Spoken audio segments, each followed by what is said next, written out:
Jornal da Capital. Capital Entrevista. Eu recebo com muita alegria aqui nos estúdios da Capital FM o vereador Diego Guimarães.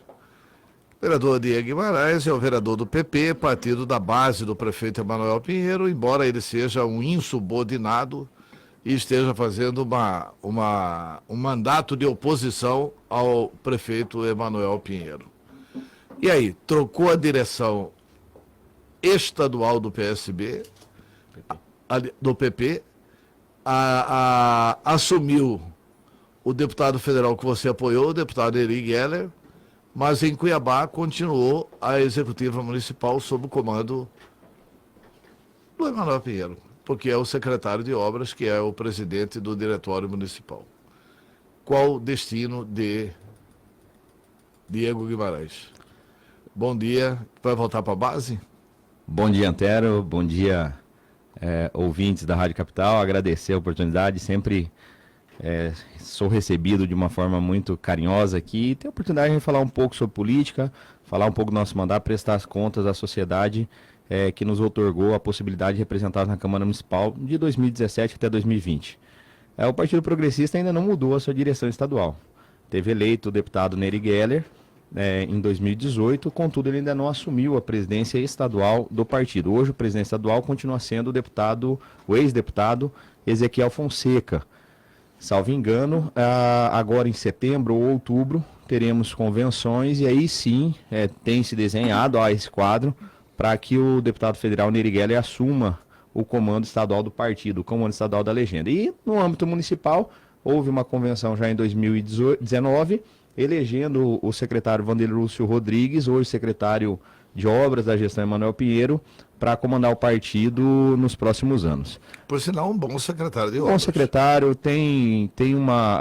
acredito que a gestão Emanuel Pinheiro ainda se salva na opinião pública em alguns aspectos por conta de secretários como o Vanderlei Lúcio. Posso citar também o José Roberto Stoppo, que faz um bom trabalho, a professora Débora, que recentemente assumiu a Secretaria de Trabalho, muito embora tenha entrado nesse embate aí com os trabalhadores ambulantes de comida de rua, na minha avaliação, tem uma dedicação, tem um preparo e trabalha de coração para melhorar a vida do cidadão. Dali para frente, salvam-se poucos. Não, tem nós dois secretários bons aí, o prefeito Emanuel Pinheiro. O Air Praeiro é um grande secretário. Sim, o defensor público Air Praeiro, porque é uma secretaria que muitas das vezes não Mas tem dado respostas espetaculares daquilo que se propôs a fazer. E tem também a Secretaria de Educação. O secretário de Educação faz um bom trabalho. Sim, o doutor Alex tem feito um bom trabalho também. A Secretaria de Educação em Cuiabá... O Emanuel está mal mesmo, é na Secretaria de Saúde, né? Secretaria de Saúde, acredito que deixa muito a desejar, que é uma das principais reclamações da sociedade. Acredito que outras secretarias, como por exemplo uma pasta como a adjunta de esporte, que está ligada à Secretaria de Cultura, poderia estar se dedicando um pouco mais na entrega da política pública de esporte, o fomento ao esporte para criança, para adolescente, dentro dos bairros, porque o esporte ele não cria apenas atletas, ele cria cidadãos, então... eu vejo que é uma secretaria que está em deficiência. O implemento de algumas políticas públicas, como, por exemplo, combate às drogas, inclusão social e combate à violência doméstica, que o município poderia participar de uma forma mais efetiva, isso não acontece. E solução de problemas do dia a dia, como, por exemplo, a CEMOB, solucionar o problema do transporte coletivo, que nós já falamos diversas vezes aqui, mas, infelizmente, me parece que há um desejo ali do secretário Antenor Figueiredo de manter as empresas e não licitar o transporte coletivo, já que ele colocou um edital em praça pública muito mal feito. Posteriormente, eles mesmos retiraram esse edital de circulação e já se passaram mais de 30 dias e a licitação não voltou a ser publicada, o edital não foi publicado. Parece que aí restam 1 ano e 4 meses da gestão Emanuel Pinheiro. O desejo é finalizar a gestão com essas empresas que estão não cumprindo uma promessa de campanha dele, que era licitar em 6 meses. Ao transporte coletivo de Cuiabá, possibilitando a entrada de novas empresas e investimentos pesados na nossa cidade, que certamente ocorreriam se tivesse uma licitação séria. Quer dizer que o edital está suspenso? Está suspenso. Inclusive por uma decisão própria da Secretaria, após alguns apontamentos, a justificativa foi essa dada no decreto, na portaria da Secretaria, alguns apontamentos feitos pelo Tribunal de Contas. Apontamentos que, na primeira leitura, qualquer leigo que fácil uma leitura, entenderia que haviam vícios ali, como por exemplo, previamente já ter colocado o valor da tarifa, um quantitativo mínimo de ônibus com ar-condicionados muito reduzido, a ausência de alguns dados dentro do edital de licitação, como por exemplo, quais seriam as linhas rurais que seriam atendidas por essas empresas que viessem a ganhar a licitação. Então, estava muito vago alguns aspectos e, na minha visão, ali havia um favorecimento para as empresas que já operam em Cuiabá, já que elas têm essas informações que eram omissas no edital que tinha sido colocado em praça pública pela Prefeitura Municipal de Cuiabá. A sua expectativa não é de republicação do edital? Olha, Antero, eu espero de tudo com relação ao transporte coletivo de Cuiabá. Infelizmente, no momento, eu espero tudo de pior. Porque o que eu vi acontecer até hoje é justamente um empurrar com a barriga. Havia uma promessa de em 6 meses licitar, a licitação não saiu em 6 meses, pelo contrário, o terceiro decreto emitido pelo prefeito Emanuel Pinheiro, tão logo eleito, foi suspendendo o processo licitatório que já tinha sido iniciado na gestão Mauro Mendes. Depois disso veio mais uma ou 2 suspensões do processo licitatório. Depois disso nós tivemos quase 2 anos aí de silêncio, muito embora provocação Tribunal de Contas, provocação Tribunal de Justiça, em decisões que obrigaram a prefeitura a licitar. E a licitação, quando saiu capenga, muito mal feita.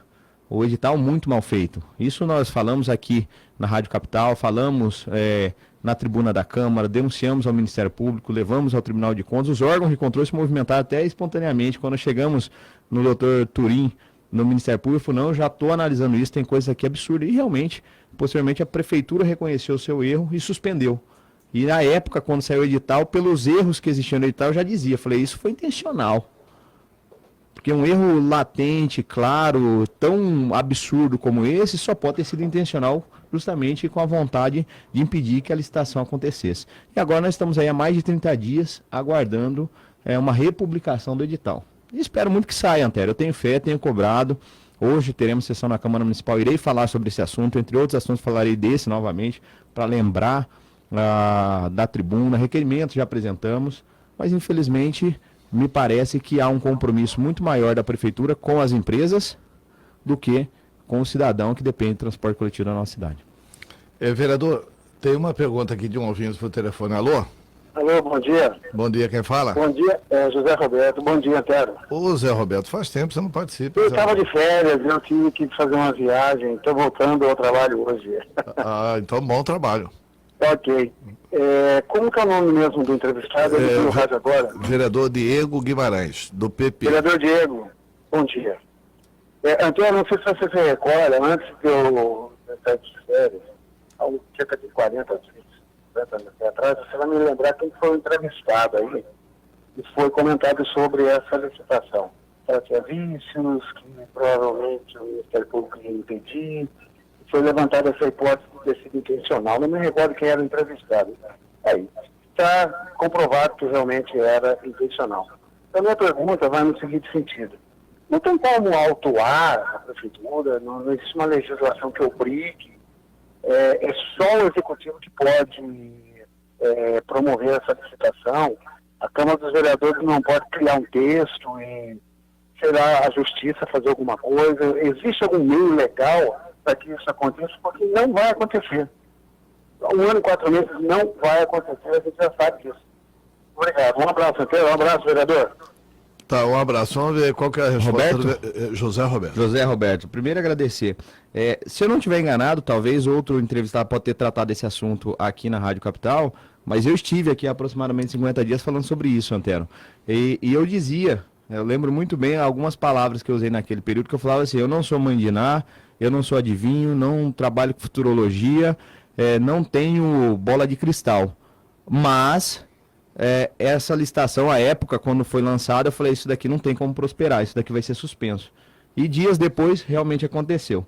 Por quê? Porque isso decorre de uma lógica e não de adivinhação, nem não de futurologia.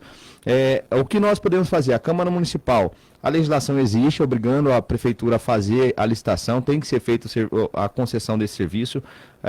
Os contratos que existiam, eles venceram no início de junho de 2019. Nós advertimos a prefeitura desde o primeiro dia do nosso mandato, nós viemos advertindo por meio de requerimentos, indicações, sugestões, audiências públicas fizemos, cobrando, inclusive cobrando para que o debate acontecesse com a sociedade na construção desse edital, Antero. Mas, infelizmente, muitas informações nos eram sonegadas. Eu tenho requerimentos que foram respondidos de uma forma muito superficial.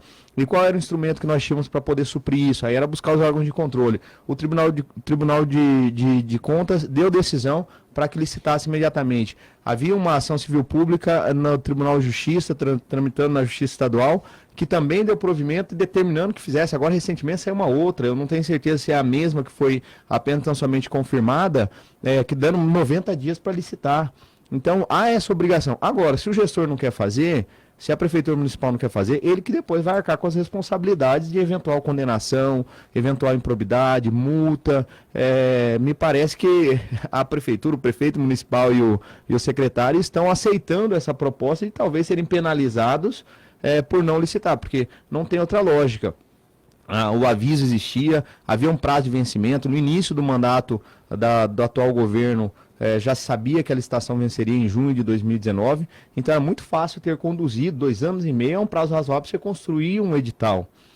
Agora, pensar que em 30 dias eles vão conseguir corrigir, colocar um edital decente em praça para poder colocar a tarifa do ano num preço justo, um transporte coletivo que funcione na nossa cidade, que dê dignidade ao cidadão que usa o transporte coletivo da nossa cidade, que hoje é transportado em verdadeiras latas velhas, pagando R$ 4,10. Não vou nem entrar na questão da tarifa do ônibus, que nós conseguimos por 2 vezes reduzir já esse ano, mas houve um desejo ardente dentro da Prefeitura Municipal e dentro da Arsec para poder levar para as R$ 4,10, que por mais que tivéssemos 2 decisões do Tribunal de Contas reduzindo ela para R$ 3,85, eles foram lá, buscaram argumentos, buscaram artifícios técnicos e contábeis para justificar que a tarifa deveria ser R$ 4,10, que hoje é paga.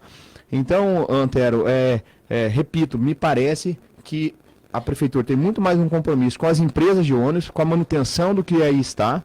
Essas empresas estão aí há mais de 10 anos prestando um péssimo serviço em Cuiabá. A verdade é essa, um serviço público que não é pontual, não possibilita sequer um abrigo para o passageiro, que hoje, se é chuva, ele molha, se é sol, ele queima no sol, se ele tem um horário marcado, ele se atrasa porque o ônibus não é pontual. Então, acredito que o compromisso do gestor público deveria ser com o cidadão e não com os empresários. O empresário tem que ter o lucro? Tem que ter, mas tem que prestar um bom trabalho. Ele tem que prestar um bom trabalho, dar um mínimo de dignidade ao cidadão que depende do transporte coletivo. E dizendo sempre que eu acredito que uma cidade desenvolvida não é a cidade em que todos têm carro. É onde um transporte coletivo funciona e possibilite ao cidadão essa alternativa de ser transportado e trabalhar, e estudar, e passear, ter um momento de lazer com um transporte coletivo de qualidade. O transporte coletivo de qualidade e o cidadão larga o carro em casa. Com certeza. Não tem por que sair de carro. Aí, infelizmente, a realidade hoje em Cuiabá é que o sonho de todo mundo talvez é ter ali um carrinho, uma moto, para poder se transportar com maior agilidade e pontualidade, conforto, porque o transporte coletivo não possibilita isso. Vereador, você acha que tem propina? Olha, para poder agir tão assim em defesa do setor do transporte coletivo? Porque a lenda de eleição municipal, assim, quem financia prefeito é lixo, bicho e ônibus. O jogo do bicho está parado, as pessoas estão na cadeia, né? Então não tem como financiar ninguém. Lixo foi licitado Lixo e ônibus. É a lenda que tem. É difícil eu falar daquilo que eu não tenho como provar, né? Eu não posso ser leviano de acusar algo que eu não tenho como provar. Contudo, Antero, fica aí uma questão interpretativa. O teu ouvinte é muito qualificado, todos os dias eu acompanho o teu programa, eu escuto os comentários que chegam ao programa. Por que será que o prefeito aceitaria colocar o cidadão por mais 1 ano e meio, 2 anos dentro dessas latas velhas? Por que será que o prefeito lutaria para aumentar a tarifa do ônibus, como aconteceu? Por que será que ele não quer licitar e abrir essa caixa preta que existe hoje no transporte coletivo de Cuiabá para que outras empresas venham e participem de uma licitação? Quais são os interesses que tem por aí? Isso aí fica esse ponto de interrogação para que o cidadão possa tirar as suas próprias conclusões. Tem mais um ouvinte na linha, alô? Antero, sou eu novamente, Antero. O vereador, evidentemente, estou numa situação muito difícil para responder a tua pergunta. Mas nós, cidadãos,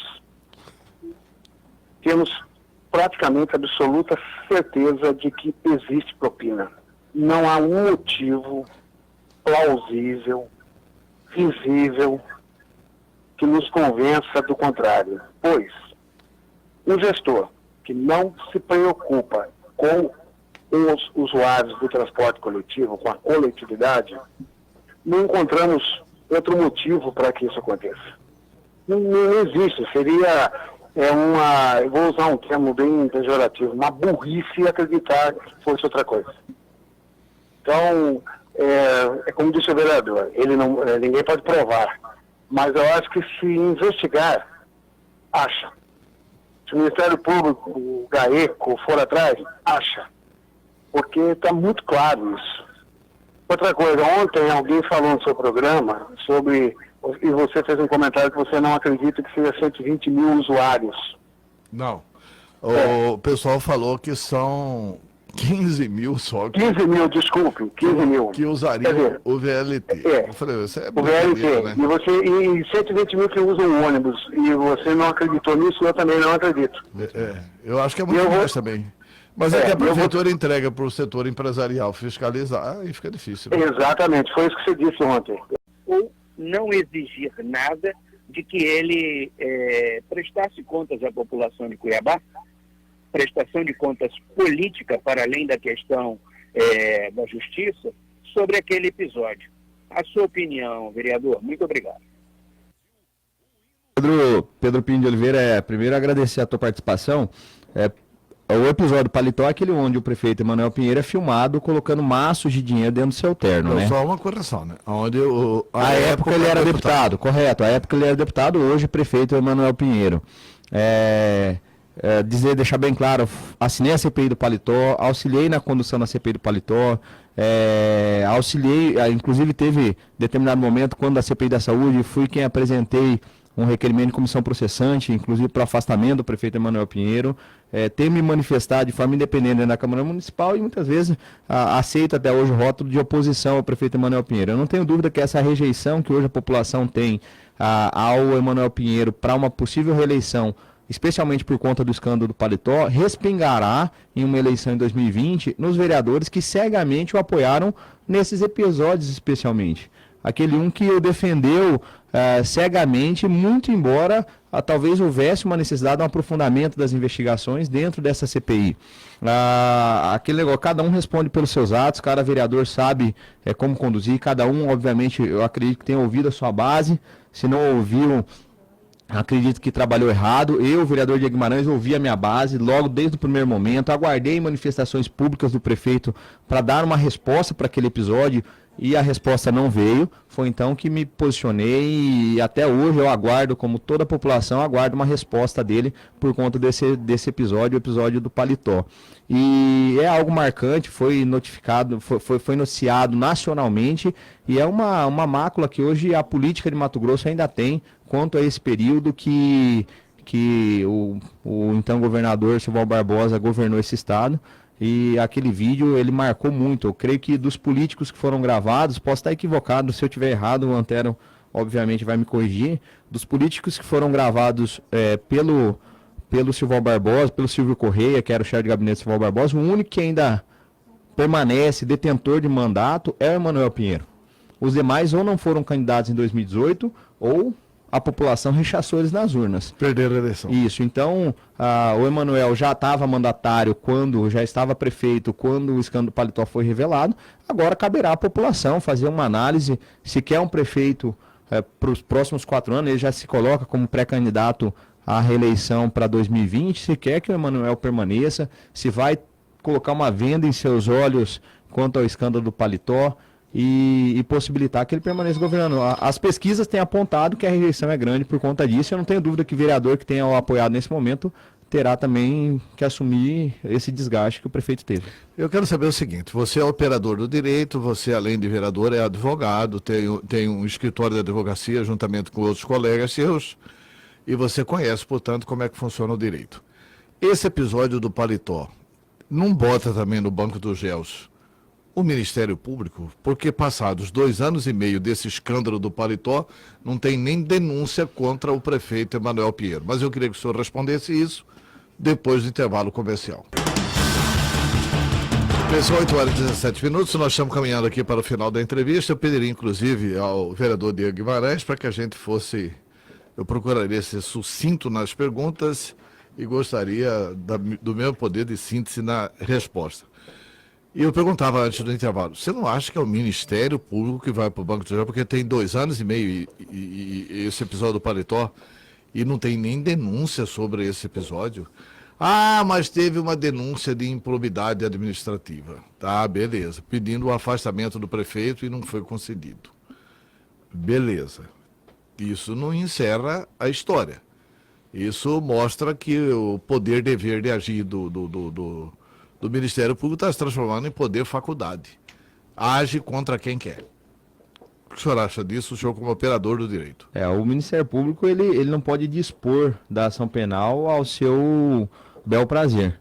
Ele tem uma obrigação de defender a sociedade e de propor ele ao titular da ação penal. Então, um caso público, notório, tão cobrado pela sociedade e que até mesmo dá uma sensação de impunidade. Hoje o cidadão, hoje o que se vive é uma sensação de impunidade.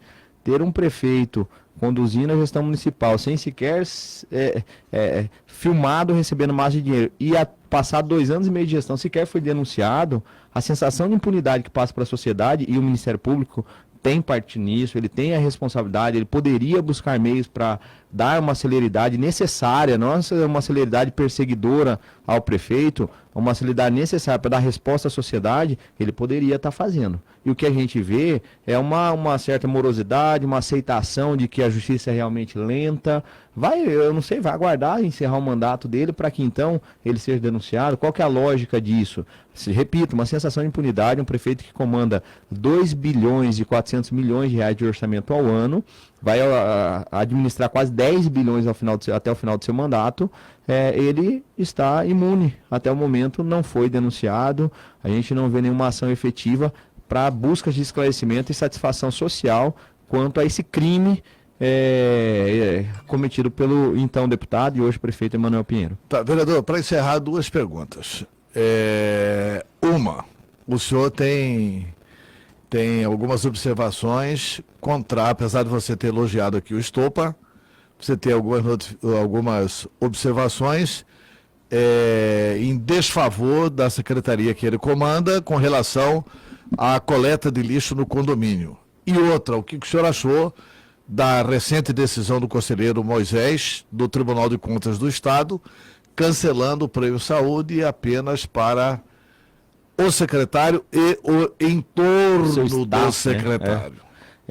Primeiro, com relação à Secretaria de Serviços Urbanos, mais uma vez entendo que o secretário José Roberto Estopa é um dos grandes secretários que Cuiabá já teve, dedicado, trabalhador, atende muito bem os bairros de Cuiabá, mas recentemente vários condomínios receberam uma notificação da Prefeitura, advindo de fiscais da Prefeitura, a pedido da Secretaria de Serviços Urbanos, informando que teria suspensão da coleta do lixo na porta do condomínio, ou o condomínio teria que abrir os horizontais, teria que abrir as suas portas para os ônibus passarem lá dentro, ou seria suspenso o serviço de coleta de lixo lá. Eu estou com uma notificação, inclusive, aqui na minha mão, que foi encaminhado para um desses condomínios. Isso gerou, sim, um grande... Qual que foi esse condomínio? Esse condomínio é o Belvedere. Tá? Mas eu sei de outros que foram, inclusive, tiveram interrompida essa coleta. À época, eles nos procuraram como vereador, estive na secretaria, conversei, falei da necessidade da prefeitura agir de forma diferente, já que eles pagam seu IPTU, eles são merecedores do atendimento de serviço público. Não estou aqui fazendo diferenciação do cidadão A, B, C ou D, porque mora em condomínio ou não mora em condomínio. E a secretaria recuou por um prazo de 30 dias, essa foi a conversa que nós tivemos, até que buscasse uma solução. Foi então que nós chamamos uma audiência pública, que teremos agora segunda-feira, dia 5/8, às 9 horas da manhã na Câmara Municipal, onde iremos debater a questão do resíduo sólido em condomínio. Me parece que o secretário esteve aqui anteontem, ele inclusive falou que ele quer, na verdade, implementar agora a coleta seletiva nos condomínios. Isso é muito bom, terá a oportunidade na nossa audiência pública de explicar à sociedade como isso irá funcionar. Mas fica registrar a nossa preocupação com relação a isso, e todo ouvinte que é síndico, é condômino, que queira participar, seja de condomínio vertical ou horizontal, prédio ou loteamento, que ele vá à Câmara Municipal na segunda-feira às 9 horas da manhã para participar dessa audiência pública. Prêmio Saúde, acertada, muito feliz a decisão do conselheiro Moisés Maciel, rechaçando a inverdade que o prefeito tentou plantar, de que os vereadores que apresentaram aquela representação lá no Tribunal de Contas contra o Prêmio Saúde do secretário, que recebia aproximadamente R$7 mil de Prêmio Saúde, ele instituiu para si próprio, por meio de portaria, R$7 mil de Prêmio Saúde, mesmo ele já recebendo seu salário, mesmo ele já recebendo no verbo indenizatória. Teve uma manifestação do conselheiro Luiz Henrique que foi brilhante. Você acompanhou a sessão? Eu não assisti a sessão, eu só li o acordo. O conselheiro Luiz Henrique falou assim, mas agora o secretário afirma que ele voltou atrás e já devolveu o dinheiro que recebeu. É preciso deixar claro, ele voltou atrás porque foi pilhado, porque foi flagrado. E é verdade. Sim. Se ninguém tivesse levantado nada, se os vereadores não tivessem fiscalizado, ele estava recebendo ali uma autoconcessão de um prêmio. Quase igual o Narciso, né? O Narciso perguntava no espelho, espelho meu, existe alguém mais bonito do que eu? Não. Então, ele mesmo respondia, né? E aí o secretário deve perguntar, espelho meu, existe alguém que merece esse prêmio mais do que eu? Não, secretário. Aí ele se autoconcedeu o prêmio e assinou uma portaria. Só no Brasil mesmo. Mas o secretário pediu, parece um parecer da Procuradoria, da qual ele é procurador-geral também, e falou que poderia. Então, assim, ficou suspenso. Ele devia estrelar a novela da Globo ou outro. Essa o secretário de saúde pede ao procurador-geral, aí é ele mesmo que assina. Ele mesmo responde, ele mesmo assina. É o nosso Francisco Oco da gestão do Emanuel Pinheiro. Essa representação foi promovida pelo Marcelo Bussic, assinada pelo Dilemar Alencar, pelo Diego Guimarães, pelo Abílio Júnior, pelo Felipe Velaton. Suspendeu o Prêmio Saúde para o secretário e para os seus adjuntos, aqueles que não estão na ponta prestando a saúde para a sociedade, porque o Prêmio Saúde, como o próprio nome diz, ele é um prêmio para quem alcança algumas metas. Tá? Alguém alcança um mínimo de atendimento, para quem não falta o trabalho, para quem cumpre o seu horário regularmente, ele é uma espécie de um incentivo. Tá? E o conselheiro falou, beleza, quem está na ponta prestando saúde, ótimo. Agora, quem está dentro de gabinete, no ar-condicionado, como um adjunto, como um secretário, isso não merece prêmio de saúde. Então, muito acertado, fico muito feliz, tenho que parabenizar o Tribunal de Contas pela decisão e também a sociedade que ganha muito com isso daí, trazendo moralidade, trazendo probidade para a administração pública. Bom, Té, tentei ser o mais breve possível nas respostas dos dois questionamentos. Deus está vendo. Eu agradeço imensamente a oportunidade. Tá ok, obrigado pela entrevista.